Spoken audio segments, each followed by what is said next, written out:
Welcome back ناظرین. وقفے کے بعد ایک دفعہ پھر تجزیے کے ساتھ میں ہوں سمیع اللہ ملک.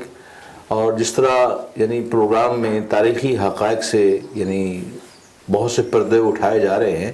ابھی ہم سن 62 تک ہم پہنچ چکے ہیں اور ہندوستان کی اور چین کی جنگ کے بارے میں ابھی ہم نے آصف جیلانی صاحب سے اس کے بارے میں تفصیلات پوچھیں.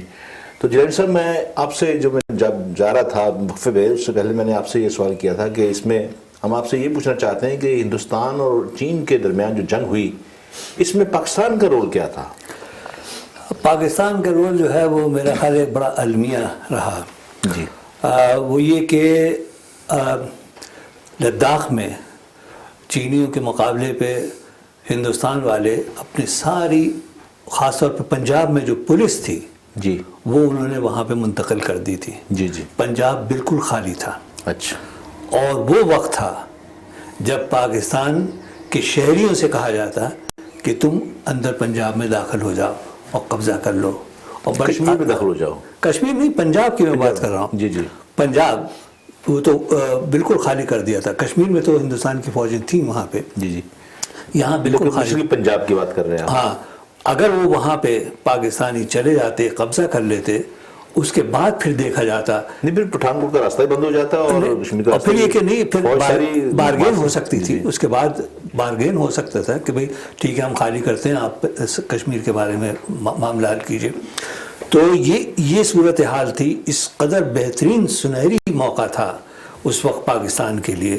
لیکن ہوا کیا کہ کینیڈی نے یہ چیز محسوس کی کہ یہ معاملہ بہت خطرناک ہے, اور اس وقت تک پاکستان نے کوئی نہ تو حمایت میں نہ اس بات کی اعلان کیا تھا کہ ہم ہندوستان کے مدد کریں گے, کوئی ایسی بات نہیں تھی. تو کینیڈی کو بہت زبردست خطرہ ہوا کہ یہ کیا ہے. تو فوراً کینیڈی نے, اور اس زمانے میں ہندوستان میں امریکہ کے سفیر تھے ہلڈرتھ, معاف کیجیے گا دیکھیں میں نام بھول رہا ہوں ان کا, بہت مشہور اکانومسٹ تھے وہ, دیکھیں ابھی ایک دم ذہن سے نکل گیا نام. بہرحال انہوں نے فوراً کینیڈی کو اطلاع دی کہ آپ وہاں سے ایورل ہیریمن جو ان کے مشیر تھے اور برطانیہ کے وزیر خارجہ ڈنکن سینڈز کو فوراً بھیجیں آپ دلی. تو یہ دونوں فوراً دلی آئے. تو کیا اس کو چین نے پاکستان کو پیغام نہیں بھیجا تھا؟ جی چین نے نہیں, پاکستان کو پیغام نہیں. چین والے جو ہیں بہت ایک حد تک ناراض تھے اس بات کے اوپر کہ پاکستان اس معاملے میں بالکل خاموش تھا. جی جی. اور کوئی اس نے مطلب یہ کہ ہمدردی کا بھی اظہار نہیں کیا تھا. حالانکہ جب پاکستان کے اوپر ہندوستان نے حملہ کیا 65 میں, تو کم از کم چینیوں نے یہ تو کہا نا کہ بھئی ہماری جو ہیں بھیڑیں ہندوستانی لے گئے ہیں, اس قسم کی بات کی. تو اس پہ ایوب خان بالکل خاموش تھے. تو ڈنکن سینڈز اور ایورل ہیریمن دلی پہنچے. اس زمانے میں دلی میں پاکستان کے ہائی کمشنر تھے آغا ہلالی. جی جی. تو میں زیادہ دور نہیں رہتا تھا گلیرانہ سے. تو آغا ہلالی نے رات کو کوئی 11 بجے کے قریب ٹیلی فون کیا اور کہا کہ ایک بہت بڑی خبر ہے, تم آ جاؤ یہاں پہ. آپ کو بلایا؟ مجھے بلایا, ایکسکلوزیو خبر ہے. تو میں خیر فوراً گیا وہاں پہ. تو دیکھا کہ وہاں پہ ڈنکن سینڈز اور ایورل ہیریمن آغا ہلالی کے پاس موجود تھے وہاں پہ. خیر جب وہ چلے گئے تو میں نے پوچھا کہ کیوں آئے؟ تو انہوں نے کہا یہ فوری طور پر آئے ہیں یہاں پہ, نہرو سے ملے ہیں اور کل یہ جا رہے ہیں اسلام آباد, اور یہ پیغام لے کے جا رہے ہیں کہ نہرو نے کشمیر کے اوپر بات چیت کرنے کے تیار ہو گئے ہیں وہ, اور یہ اس کے عوض نہرو یہ چاہتے ہیں کہ پاکستان کوئی ایسا کام نہ کرے جس سے ہندوستان اور چین کے درمیان جو جنگ ہے اس کے پر کوئی اثر پڑے. تو یہ میں نے کہا کہ آغا ہلالی سے تو کہ کیا ایوب خان مان لیں گے یہ بات, یہ جو پیشکش لے کے جا رہے ہیں؟ جی جی. تو انہوں نے کہا کہ اس کے علاوہ اور کوئی چارہ کار نظر نہیں آتا. اچھا. تو مطلب یہ کہنے کا ہے کہ بڑا اچھا سنہری موقع تھا پاکستان کے لیے کہ اس وقت ایسا موو کرے گی جس طرح سے بنگلہ دیش کی جنگ کے زمانے میں ہندوستان نے جس طرح سے وہاں کے جو ایسٹ پاکستان سے لوگ آئے تھے ان کے کیمپ قائم کر کے اور ان کو پھر باقاعدہ حصہ لیا اور جنگ لڑی، تو اسی طرح سے پاکستان فائدہ اٹھا سکتا تھا اس کو، اور چین اس کو بہت ہی احترام اور اس کی نظر سے دیکھتا، تعریف کی نظر سے دیکھتا کہ ہاں کہ پاکستان نے اس کا یہ باقاعدہ چین کی بھی مدد ہوتی، بلکہ چین کی نہیں بلکہ حالانکہ چین کو ضرورت نہیں تھی مدد ہوتی کشمیریوں کی۔ دیکھیے بات یہ ہے، میں آپ ہی کی بات کو بڑھا رہا ہوں جیلانی صاحب، کہ آپ یہ دیکھیے کہ اگر واقعی پنجاب کے بارڈر پہ کوئی افواج نہیں تھی، اب یہ بات صحیح بھی ہے، اور آپ کو یاد ہوگا کہ کشمیر کا راستہ ہندوستان پنجاب ہی سے جاتا ہے، پٹھان کوٹ کا راستہ ہی جاتا ہے، اور کٹھوعہ کا راستہ، اور تو کوئی راستہ ہے ہی نہیں سرے سے۔ اور اگر ہم واقعی اگر وہ راستہ بند کر دیتے تو ہندوستان کی جتنی افواج کشمیر کے اندر تھی وہ محصور ہو جاتی اور وہ یعنی مجبور ہو جاتا، اور آج کشمیر کا مسئلہ پھر ایک دفعہ ہم نے بڑی ایک فاش اور بڑی فاش اور فوش غلطی کی ہم نے، جو ہم نے اس موقع سے ہم نے فائدہ نہیں اٹھایا۔ اس لیے کہا گیا ہے کہ یعنی ایک لیڈر کی جو غلطی ہوتی ہے وہ صدیوں تک اس کا خمیازہ بھگتنا پڑتا ہے۔ چلیے میں اب 65 سے ہم 65 کی طرف جمپ کرتے ہیں قاعدہ طور پہ۔ اب یہ بتائیے کہ سن 65 کی جنگ سے پہلے دونوں ممالک کے آپس میں تعلقات کیسے تھے اور حالات کیسے تھے، پھر یہ کون سے ایسے عوامل تھے جو ان کو جنگ کی طرف لے گئے؟ اصل میں اس میں پاکستان نے بہت ہی غلط اندازہ لگایا۔ ہوا یہ کہ 1965 کی جنگ سے پہلے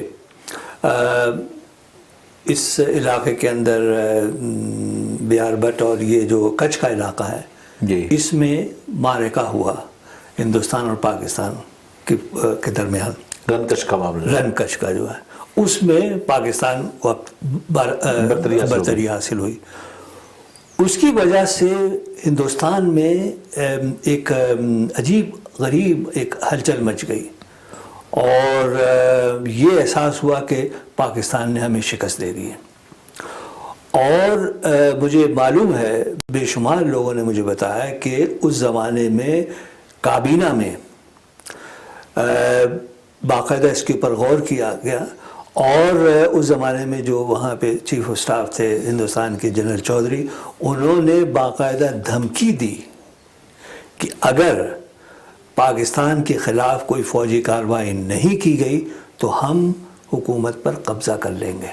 اچھا، ہاں، کیونکہ اس سے فوجوں کی حوصلے پر، مورائل پر کتنا برا اثر پڑا ہے کہ اس سے بہت ہی خطرناک حالات پیدا ہو سکتے تھے۔ تو یہ ایسا لگتا تھا کہ اس میں اس صورتحال میں لال بہادر شاستری کو اس فیصلے کے علاوہ اور کوئی فیصلہ نہیں کرنا پڑا جنگ کے علاوہ۔ دوسری بات یہ کہ جو پورا آپریشن تھا جبرالٹر آپریشن، وہ بالکل ناکام آپریشن تھا۔ میں تو سرحد کے اس پار تھا، مجھے معلوم ہے ایک کمانڈو کی نقل و حرکت کے بارے میں امریکی ہندوستان کو خبر دے رہے تھے۔ چیسٹر بولز امریکی سفیر تھے اس زمانے میں دلی میں، اور وہ ایک موو جو ہے ہندوستان کو کرتا، انہیں ہندوستانیوں کو معلوم تھا کہ کون کہاں ہے، کون کیا ہے، اور اس کے لیے جبرالٹر آپریشن کے لیے کوئی صحیح پیمانے پر، بڑے پیمانے پر منصوبہ بندی نہیں کی گئی، اور نہ یہ معلوم کیا گیا کہ اگر یہ کمانڈوز وہاں جاتے ہیں تو وہاں پر کشمیر میں ان کو کتنی وہ ملے گی، مدد ملے گی، اور اس کا ریئیکشن کیا ہوگا، مدد کتنی عالمی طور پہ کیا رہے اس کا، کیونکہ عوام جو ہیں وہاں پہ وہ کس حد تک ساتھ جائیں گے۔ یعنی ایسے بے شمار واقعات میں جانتا ہوں کہ ہوئے کہ کمانڈوز ایک مسجد میں پہنچے، وہاں پر جب مسجد والوں کو پتہ چلا تو فوراً انہوں نے حکام کو اطلاع دی اور مسجد کو گھیر کے سب کو پکڑ لیا انہوں نے۔ اتنے لوگ وہاں پہ کمانڈوز جو ہیں اس طرح سے پکڑے گئے وہاں پہ، تو یہ اس میں کوئی صحیح منصوبہ بندی نہیں تھی، نہ سیاسی حالات کا پوری طرح سے جائزہ لیا گیا تھا۔ اور مجھے یاد ہے کہ اس زمانے میں دیکھیے وہ تھے کشمیر استصفا رائے کمیٹی کے مولانا نہیں میر وائز نہیں، ایک اور تھے مولانا، ان کو جب یہ معلوم ہوا کہ یہ منصوبہ کیا ہے تو وہ جو ہے وہ باقاعدہ عہدہ چھوڑ کے چلے گئے۔ مولانا یوسف صاحب کی بات تو نہیں آپ نے؟ نہیں یوسف نہیں، لیکن نام مجھے یاد نہیں آ رہا۔ اچھا نہیں، لیکن یہ بھی تو فرمائیے کہ اس جبرالٹر کے پیچھے، اس آئیڈیا کے پیچھے تھے کون؟ کس نے یہ آئیڈیا دیا تھا؟ کیا آپ نہیں سمجھتے کہ ذوالفقار بھٹو صاحب نے یہ بھٹو تھے اور لانچ کیا تھا؟ عزیز احمد بھٹو عزیز احمد صاحب یہ تھے، اور یہاں تک کہ ایوب خان کو پوری طرح سے علم نہیں تھا۔ جی جی۔ اور جب یہ معاملہ، جب یہ تجویز پیش کی گئی تو اس زمانے میں چیف آف سٹاف موسیٰ تھے، جنرل موسیٰ، انہوں نے ریجیکٹ کر دیا تھا اس کو جی جی کہ یہ نہیں۔ تو پھر یہ کیوں ہوا؟ کس کے وہاں پہ ہوا؟ اس کا مطلب مجھے یہ، اگر آپ دیکھیں ہاں انسائٹ سے، کہ ایوب خان کو ڈاؤن کرنے کے لیے یہ سب تھا، اور اس میں بڑی قربانی لوگوں کی دے دی گئی، اور کمانڈوز کی قربانی دے دی گئی۔ کشمیری بہت زیادہ تہتے کر دیے گئے، بالکل کشمیر میں بہت زیادہ مظالم کا سلسلہ وہاں سے چلا بہت زیادہ۔ اور آپ یہ سمجھتے ہیں کہ جب بھٹو صاحب، میری اس سے بات تو بڑی مترشح ہوتی ہے کہ بھٹو صاحب جو تھے وہ اقتدار اعلیٰ پر ان کی نظر تھی، اس لیے وہ چاہتے تھے کہ ایوب خان کو ڈاؤن کر دیا جائے اور میں خود اس کی جگہ پہ میں ان کا اقتدار سنبھالوں۔ وہ ان کا نام جو ہے آیا یاد، مسعودی نام تھا ان کا، مسعودی، ہاں وہ تھے۔ اس کے پورا پلان یہ تھا کہ یہ کمانڈوز جو ہیں جائیں گے اور شیخ عبداللہ کی گرفتاری کی جو ہوگی، سالگرہ ہوگی، اس دن یہ جلسہ ہوگا بہت بڑے پیمانے پر، استصفا رائے اس کا، اور اس میں پھر یہ کمانڈوز جو ہیں اس جلسے میں اس طرح سے ہوں گے کہ جیسے وہاں سے پھر وہ معاملہ بھڑکا ہے اور پھیلا ہے۔ تو یہ سارا پلان تھا۔ تو جب یہ مسعودی کو یہ پتہ چلا کہ یہ پلان ہے تو وہ تو فوراً وہاں سے اپنے رخصت ہو گئے۔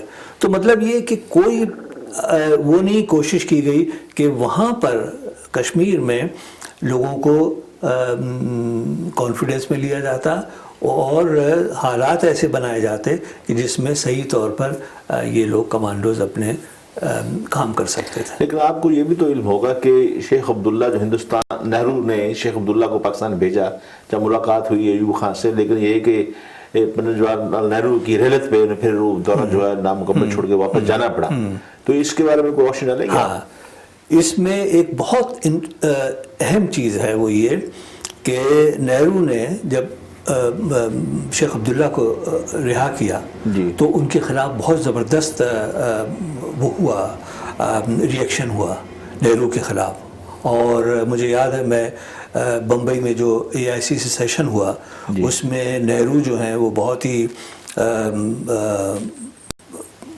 وہ کیا کہتے ہیں بیمار تھے، اور وہ کھڑے ہو کے تقریر نہیں کر سکتے تھے، وہی اپنے کاؤچ کے اوپر لیٹے رہے، اور ان کے اوپر اس وقت بہت زبردست کرٹیسزم ہوا کہ شیخ عبداللہ کو کیوں رہا کر دیا گیا۔ تو وہ اٹھے اور انہوں نے بڑے اس کے اوپر مائکروفون کو پکڑ کے انہوں نے کہا کہ ہاں میں نے رہا کیا ہے، اور میں یہ چاہتا ہوں کہ کشمیر کے بارے میں ہندوستان اور پاکستان کے درمیان ایک کانسٹیٹیوشنل ارینجمنٹ ہو۔ کیا ہو یہ ابھی تک کہیں کچھ کاغذات میں ظاہر نہیں ہوتا کہ ان کے ذہن میں کیا تھا، کانسٹیٹیوشن امینڈمنٹ، تبدیلی کیا چیز تھی، کیا چاہتے تھے وہ۔ لیکن اسی کے تحت انہوں نے شیخ عبداللہ کو بھیجا تھا وہاں پہ اسلام آباد میں، اور عام طور پہ خیال یہ ہے کہ کوئی کنفیڈریشن ٹائپ کی چیز یا جوائنٹ ایڈمنسٹریشن کی کشمیر میں اس قسم کی کوئی تجویز تھی جو نہرو جس کو کانسٹیٹیوشنل ارینجمنٹ کا نام دیا تھا انہوں نے۔ اور اس سے پہلے انہوں نے لوک سبھا میں بھی ایک تقریر میں یہ کہا تھا کہ یہ اپنے اس اقدام کو، شیخ عبداللہ کی رہائی کے اقدام کو ڈیفینڈ کرتے ہوئے یہ کہا تھا کہ میں چاہتا ہوں کہ کوئی کانسٹیٹیوشنل ارینجمنٹ ہو پاکستان اور ہندوستان کے درمیان کشمیر کے اوپر۔ اچھا جلانی صاحب، یہ ہمارے اس پروگرام کا شاید یہ آخری سوال میں آپ سے کر رہا ہوں، at least but not last, کہ کشمیر 65 کی جب جنگ شروع ہوئی اس کے 2 دن بعد غالباً 8 ستمبر کو آپ کو یعنی گرفتار کر لیا گیا، اور آپ دلی میں اس وقت تھے، اور اکتوبر کے آخر تک آپ کو پھر تہاڑ جیل میں وہ رکھا گیا۔ یعنی یہ جو ایک جسٹر تھا صحافیوں کی طرف، یعنی ہندوستان کے صحافی ادھر اور پاکستان کے صحافی ادھر، لیکن ہندوستان کے کسی صحافی کو قید نہیں کیا گیا لیکن آپ کو قید کر لیا گیا، وہ یعنی اتنی بڑی جمہوریت کا نعرہ لگانے والی ریاست، اور وہ ان کے دعوے کہاں گئے؟ پھر آپ کے تجربات کیسے رہے جیل کے اندر؟ نہیں، تجربات تو بہت، اب میں پیچھے دیکھتا ہوں تو بہت رچ تجربات تھے وہ. ایک تو یہ کہ میں سولیٹری کنفائنمنٹ میں رکھا گیا مجھے. اچھا. اور بلکہ وہ جسے سولیٹری کنفائنمنٹ نہیں، وہ کہتے ہیں قصوری چکیز. جی جی جی. جیل میں جو بہت بڑے مجرموں کو جیل میں جو پنشمنٹ دی جاتی ہے وہ قصوری چکی میں ہوتی ہے قیدیوں کو، تو وہ قصوری چکی، مطلب اس زمانے میں تو چکی پسواتے تھے ان کو. جی جی. تو یہ تو صرف الگ الگ وہی تھی وہ. تو اصل میں پہلے ہم نے، اور پاکستان ٹائمز کے تھے اسلم شیخ، ہم جب وہ 6 ستمبر کو اعلان ہوا تو لوک سبھا میں ہم تھے، وہاں پہ لوک سبھا سے سیدھے ہم پاکستان ہائی کمیشن گئے. میاں ارشد حسین اس زمانے میں ہائی کمشنر تھے، اور اتفاق سے دیکھیے کہ انہوں نے نئی بنی تھی وہ ایمبیسی، اور پہلے تو وہ وہاں پہ پرانے قلعے کے پاس بیرکوں میں، پرانی جو فوج کی بیرکس تھیں ان میں تھا پاکستان ہائی کمیشن. جی جی. یہ اتفاق دیکھیے کہ اس زمانے میں، اس سے ذرا پہلے، جنگ سے ذرا پہلے، وہاں پہ یہ سب لوگ موو ہو گئے. نئی عمارت پہ. اور میاں ارشد حسین کو پورا احساس تھا، بلکہ انہوں نے پہلے جو خبر تھی یہ، یعنی ان کے مطابق 3 ستمبر کو حملہ کرنے کا ارادہ تھا ہندوستان کا. جی. لیکن بعد میں انہوں نے چینج کر دیا، اور میاں ارشد حسین نے اس کی اطلاع کہ 6 ستمبر کو ہندوستان حملہ کرنے والا ہے پاکستان پر، ترکی کے سفیر کے ذریعے پیغام بھیجا اسلام آباد. سارے کمیونیکیشن بند تھے اس زمانے میں. تو ترکی کے سفیر کے ذریعے یہ پیغام بھیجا کہ 6 ستمبر کو حملہ ہونے والا. تو آج اگر کوئی یہ کہے کہ اچانک ہندوستان نے حملہ کیا تو میں اس کو تسلیم نہیں کر سکتا. تو یہ تھا، اور انہوں نے اس دوران اس نئی عمارت میں کافی غلہ ولہ بھی جمع کر لیا تھا. جی جی. جو کام آیا، کیونکہ جنگ کے دوران وہ جو ہے وہ محصور ہو گئے تھے اس کے اندر. باہر نہیں نکل سکتا تھا، نہ اندر کوئی جا سکتا تھا.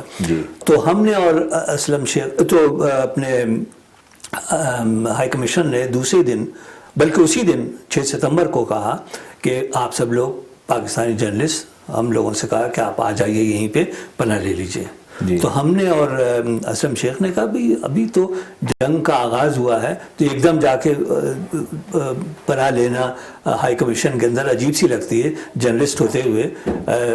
ایسا ہمیں جان کا خطرہ بھی نہیں. میں بالکل پریس کلب کے جو تھی پارلیمنٹ کے قریب جو پریس کلب تھا، اس میں جو رائسینہ ہاسٹل تھا اس میں رہتا تھا میں، تو مجھے کوئی خطرہ نہیں تھا جان کا اپنی، تو میں کیوں جا کے لوں. تو ہم پہلے دن بھی نہیں گئے، دوسرے دن بھی نہیں گئے.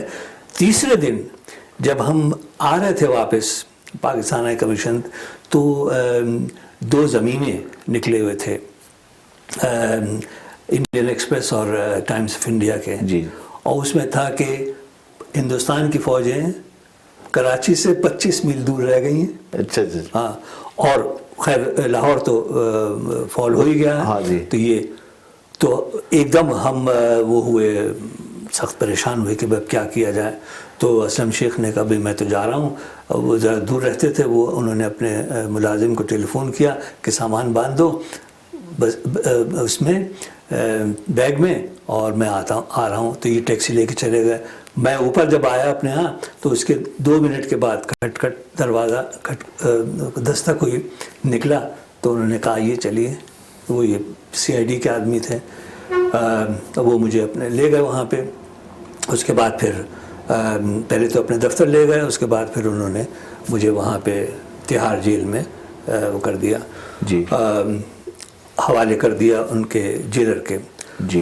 یہ شام کا وقت تھا، اور اس زمانے میں یہ جو ہے تہاڑ جیل جو ہے وہ پالم ایئرپورٹ کے قریب ہے.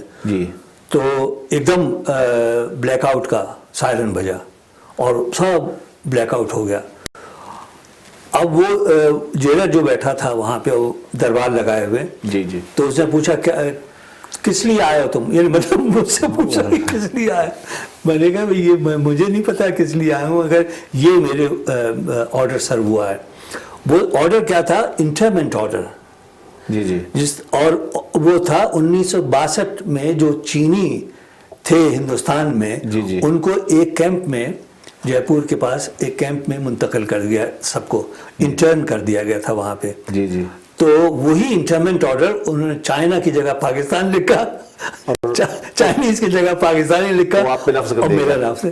تو میں سمجھا کہ شاید مجھے کہیں انٹرن کر دیا جائے گا, لیکن وہ فوراً تہاڑ جیل میں مجھے ڈال دیا گیا.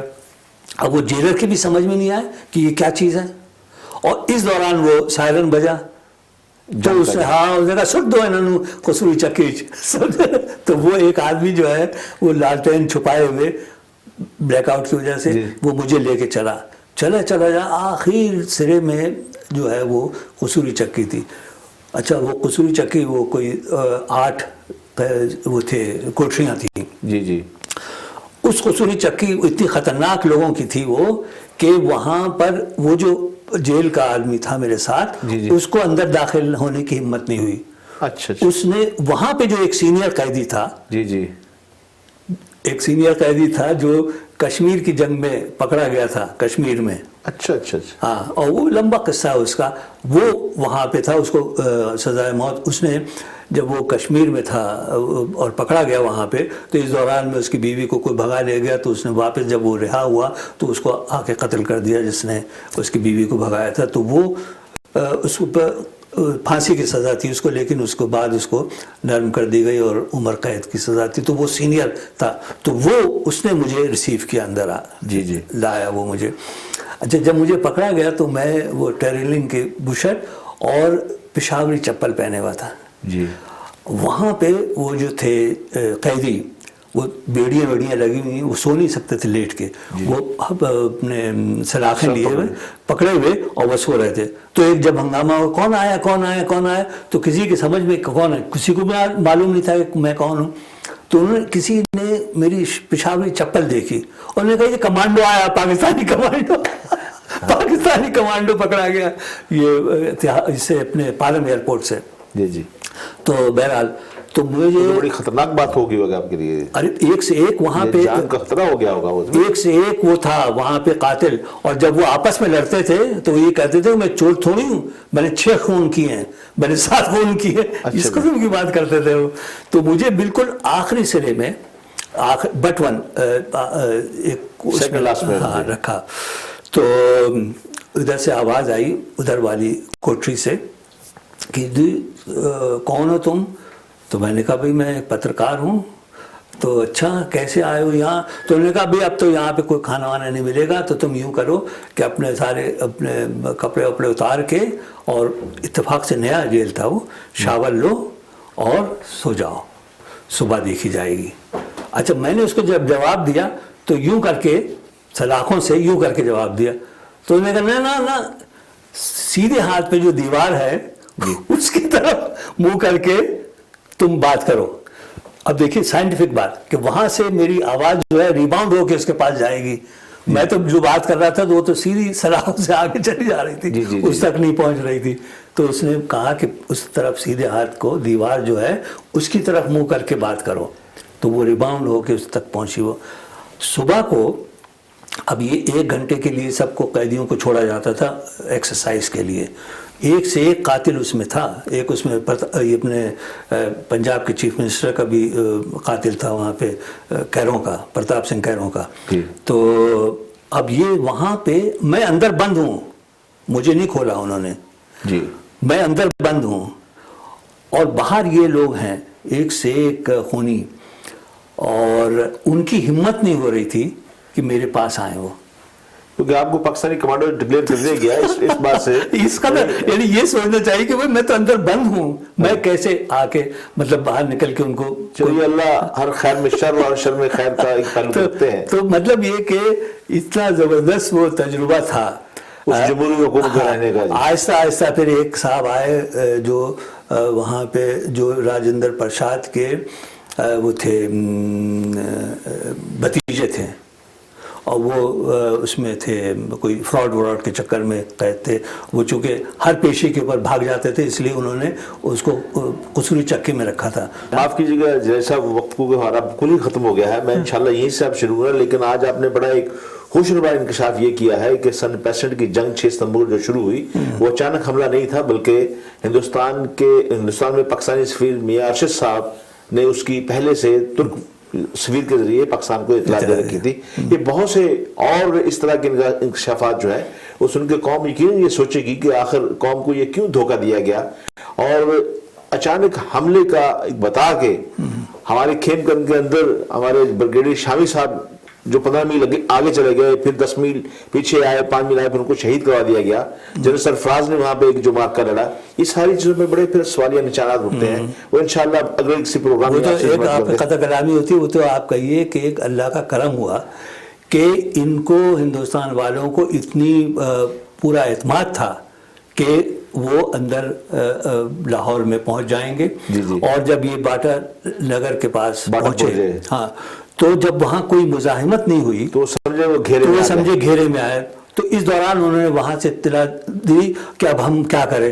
تو اتنا وقت جو لگا اس میں پاکستانی جو تھے فوجی ان کو موقع ملا کہ BRB کو روک لیا گیا. بہت شکریہ جنائی صاحب. انشاءاللہ 65 تک ہم پہنچ گئے ہیں. اب 65 کی جنگ کے جو حالات ہیں وہ یقیناً کسی عسکری کمانڈر سے ہم پوچھیں گے, لیکن یہ ہے کہ آپ کے ایک پترکار ہونے کی حیثیت سے, کیونکہ آپ تو اکتوبر تک جیل میں رہے, اور اس کے بعد کہ آپ سے بھی تجربات جو سے بھی استفادہ کریں گے. ناظرین, یہ تھا ہمارا آج کا پروگرام. یہ ہمارا تیسرا پروگرام ہے. انشاءاللہ چوتھے پروگرام میں ہم 65 کے ساتھ اگلا سفر شروع کریں گے. بہت شکریہ. اپنا اور اپنے ساتھیوں کا سب کا خیال رکھیے گا, اور دیکھیے گا کہ ان تمام انکشافات کی روشنی کے اندر پاکستانی قوم کو کیوں اندھیرے میں رکھا گیا, اور اندھیرے میں رکھنے والے کردار کون سے ہیں. بہت شکریہ. انشاءاللہ اگلے پروگرام میں, اسی طرز کے پروگرام میں جناب آصف جیلانی صاحب کے ساتھ پھر آپ حاضر ہوں گے. اس وقت تک اجازت دیجیے. خدا حافظ.